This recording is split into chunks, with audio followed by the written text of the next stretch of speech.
Well, feels like only a couple of minutes ago I was doing yesterday's morning coffee, which was actually a really, really late afternoon coffee. But here we go again. It's Tuesday now. I'm really happy with how these vlogs are going. They're getting decent viewers. I'm pretty excited about how I'm getting to tell the story behind the scenes in a bit of a different way. It really relates to how I wanted to run the brand and turn it into something that's a little bit more human. I'm going to start talking more about wine, I think, but not necessarily our wine and why you should buy it. I think that probably comes later in a different format. I think this is probably more about the reasons behind why I'm doing what I'm doing and those kind of things. With these types of wines, so I'm going to figure out how we do that, how we talk a little more about the things that are a bit more exciting, a bit more in depth about these wines and that kind of thing. So we'll figure it out. Anyway, I just had a phone call from a delivery driver trying to deliver some wine to a customer. And while he was on the phone, he said there was, to be fair to him, he said there was no trade buzzer on this block of flats. So someone, I heard it on the other end of the phone, someone said, "I'll just push number 2." So he pushed number 2. Number 2 came out, and I heard her call him a fucking prick because it wasn't for her. I get it. That must be really annoying if someone's buzzing you to open the door for someone else's deliveries. But equally, you probably don't need to be that much of a dick. So number 2, you suck. On top of that, the guy was like, I said, "Man, like, bro, did she just call you a dick? Like, or prick or whatever it was?" And he said that it's way worse than that, like, most of the time. And I thought, whoa, like, we're really nice to our policemen. Like, in the winter when it's cold, we make him a coffee. Like, you know, maybe give him something to eat. Make him, you know.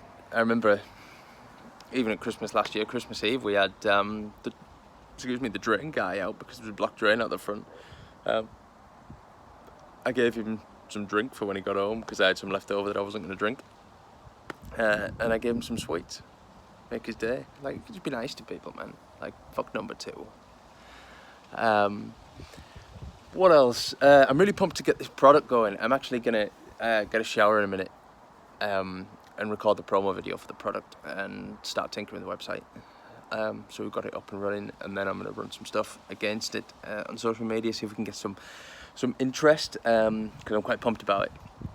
So that's what we're going to do. I've sent some odd bottles of wine, as I said yesterday, to a few people. Wow, look, right now, Instagram messages from, I'm going to have to tag him, Daniel Daggers.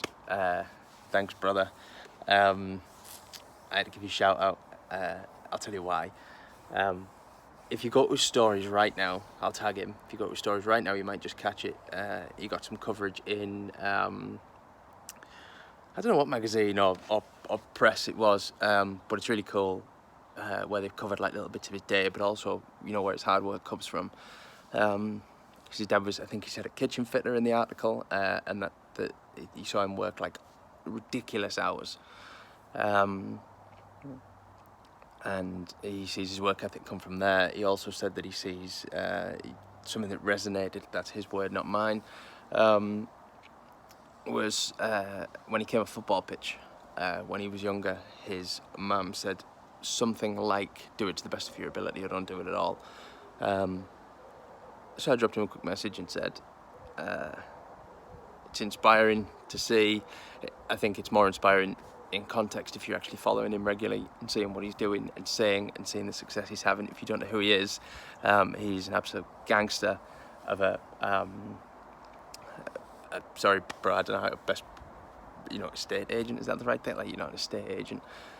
He's Mr. Super Prime. Go check him out because he's the man. So where else was I going to go? I'm trying to get someone with a blue tick on Twitter to buy some wine from me over Twitter. If you know anyone with a blue tick, or fuck it, on Instagram too. If you know someone with a blue tick, tag them in. I want someone to transact via Twitter, either in the messages or in the comments, and buy some wine. That's what I want, actually. And it sounds really vain and ridiculous, but that's what I want to happen. So that'd be cool. I posted on LinkedIn yesterday, on my own personal LinkedIn, something like, all the good stuff goes down in the DM, except not on here, as in LinkedIn. There's so much interesting stuff, so many interesting projects and conversations I'm having in the DM on here and on Twitter. Without being spammy, I don't think that's the answer. But just having real grown-up conversations with people that come up with ideas and be creative. I don't think I've felt this creative in a couple of years. I think I'm really, really enjoying myself at the moment. Brings me to my next point. Someone was talking about an empty unit in our local town. I'm not going to link this up to the conversation that people can see on Twitter, although if you're smart enough, you'll figure it out. But it's really turned me on the idea of partnering up with a chef to do a pop-up wine and food tasting thing in some of these empty units that we're getting, particularly in our local town centre as well. We've got this real problem with, I'm shaking by the way, I'm freezing outside, it's really weird. Where we've got loads of empty units coming up. And some of those empty units, I can't speak for everywhere, but some of them are just because the rents are extortionate. I heard one, because it's the highest footfall area, I know there's one that's $6,000 a month, which is 50 grand a year, isn't it? I think I'm not very good at maths, but it's a lot of money that you've got to make to stand still on your rent. In addition to that, and to support that, there's other units available that are 500 a month. Like, the difference is mind-blowing. How do you start a small business? How do you even run a branch or a chain of a big business with a 50 grand a year rent in some way? Don't get me wrong, there's places, where the rents will be way more than that. Leeds, Manchester, Birmingham, Bristol, big cities. We're talking about small towns here. And people from outside Teesside don't always get the demographic. We've got an enormous retail park. And then we used to have 3/4 fairly competitive town centres as well at the same time, and there's way too much choice. They're trying to kill each other. The retail park and the town centre's trying to kill each other. So back to the point, how rad would it be if we just had a wine tasting? I mean, we'd have to get licensing and things, but a wine tasting experience with a really, really interesting chef, someone who's someone super gangster that I've got a lot of respect for. Maybe not one of the TV guys. I'm down with the TV guys. Guy Gary Usher's really cool on Twitter, by the way. If it's him, I'd love it to be him. He's tattooed, I'm tattooed, he swears, I swear. We'll have a swear off and a swear jar, fuck it. I tweeted him a couple of weeks ago and said, how do I get you on the podcast? He didn't reply. I like to think he didn't see it because he's inundated with tweets and stuff. I'd hate to think that he saw it and was like, you're a dick, don't message me on Twitter. That's ridiculous. But I'm gonna tag him in this. If he comes, then great. Imagine that. That'd be pretty cool. So yeah, that's the plan. I've been thinking more about the collections. I'm going to drop a Pinot Noir collection. I think that's probably the best thing we can do. We're going to drop a Pinot Noir collection on a fixed price. You can buy as a one-off. I'm going to make it limited.